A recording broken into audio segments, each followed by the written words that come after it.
भारत उदांस्रिनि 25 बोसोरजों लोब्बा लाखिनानै हादर नाङैनो आजादी का अमृत महोत्सव फालिदोंमोन। हाबाफारिनि गेजेरजों हादराव बायदि रंजाथाय फालिनायखौ नुनो मोननाय जादोंमोन। थिग बेबायदिनो अदालगुरि मिउनिसिपल बर्डआ 13 आगस्तनिफ्राय 15 आगस्तसिम आजादी का अमृत महोत्सव हाबाफारिनि गेजेरजों सावगारि एरनाय, गोलाव खारनाय आरो लामानि दिन्थिफुंनाय बायदि हाबाफारि लानाय जादोंमोन। बिदिनो दिनै अदालगुरि मिउनिसिपल बर्डनि Auditorium नब्लाङाव सेथि नैथि बान्था राननाय हाबाफारि लायो। हाबाफारिखौ दैदेनो अदालगुरि मिउनिसिपल बर्डनि मासिगिरि राकेश बर' बिथाङा। गाहाय आलासि महरै बाहागो लायो साहित्य एकाडेमि बान्था मोनगिरि रबिराम ब्रह्म बिथाङा। ओरैनो गोल्ड सिलभार आरो ब्रन्ज हिसाबै जों होदों आरो लोगोसे जों आर्ट कम्पिटिशनखौ जों आर्ट आखिनाय ड्रयिं किट होदों आरो ड्रयिं किट होदों जोङो माने बेखौ दाम अनुसार जोङो बेखौ रानना होदों आरो लोगोसे सार्टिफिकेट होदों आरो सार्टिफिकेटआनो बहुत इम्पर्टेन्ट माने बा सार्टिफिकेटखौ जे होनाया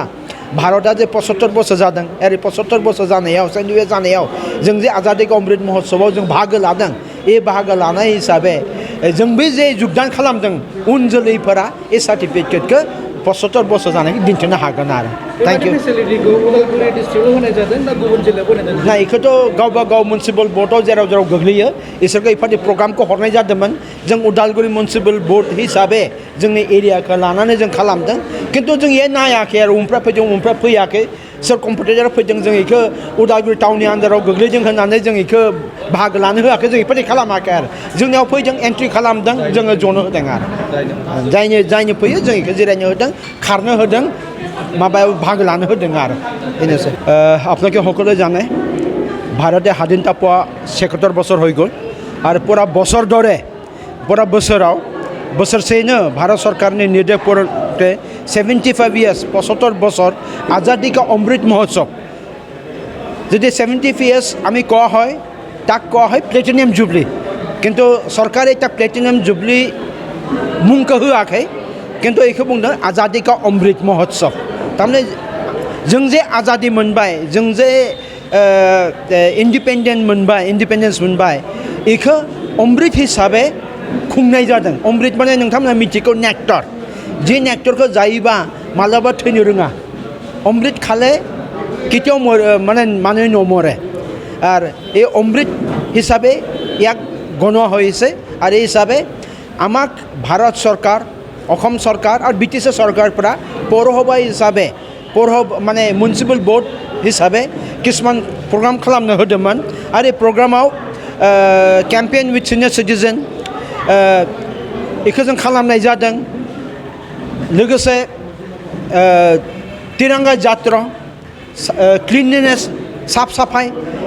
साफाय खालामनो होदोंमोन जों बेखौ खालामदों जों दंफां गायदों बिबार गायदों आरो लोगोसे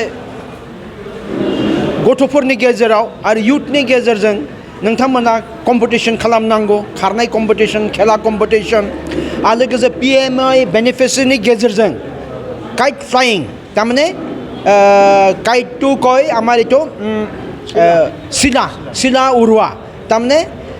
बर' भाषात আমি কি কম এইটো চিলা बिरनाय এই চিला बिरनायखौ जों खालामदों आरो बेफोरनो जोङो 7 तारिखनिफ्राय लानानै 15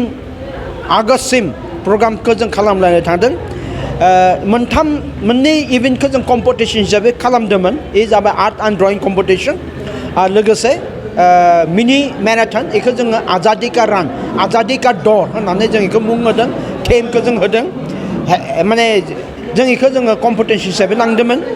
आरो जों एसेबां मोजां रिसपन्स मोनदों उदालगुरिनि रायजो राजा स्कुलनिफ्राय गथ'फोरनिफ्राय युथफोरनिफ्राय जेराव कम्पिटिटरखौ जों जेसेबां आखा खालामदोंमोन बेनिख्रुइ बांसिन फैदों जेराव जोङो निजेनो जोङो दिनै डिसिप्लिन मेनटेन खालामनो डेक'रम मेनटेन खालामनो जों हायाखै थेवब्लाबो दिनै जोङो 15 तारिखनि उनाव जोङो थाबैनो बान्थाफोरखौ होनांगौमोनबाबो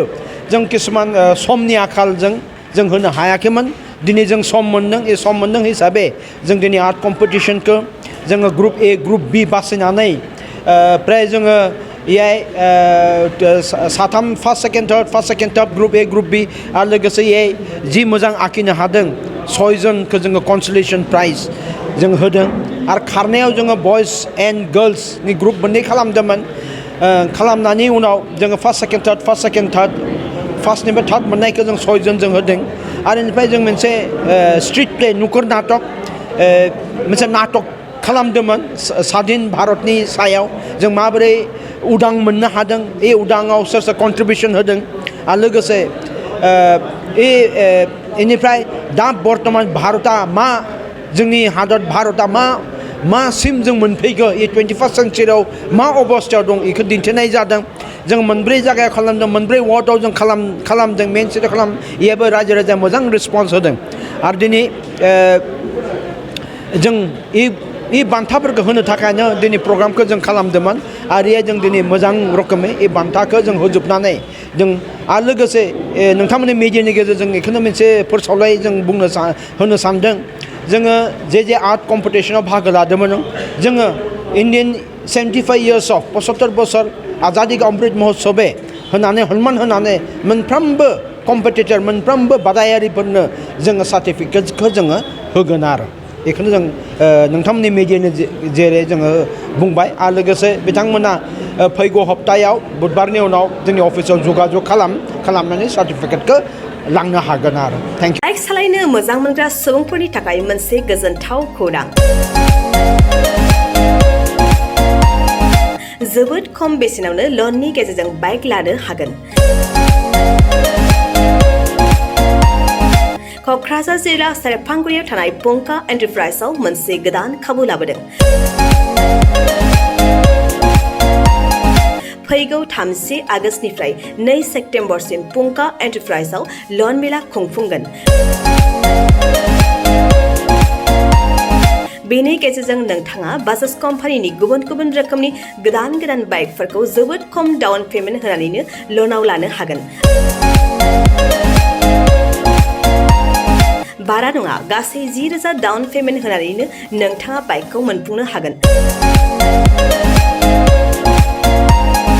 जोबोद खम बिबांनि सुदआवनो गारिफोरखौ लानो हानायनि खाबु मोनगोन।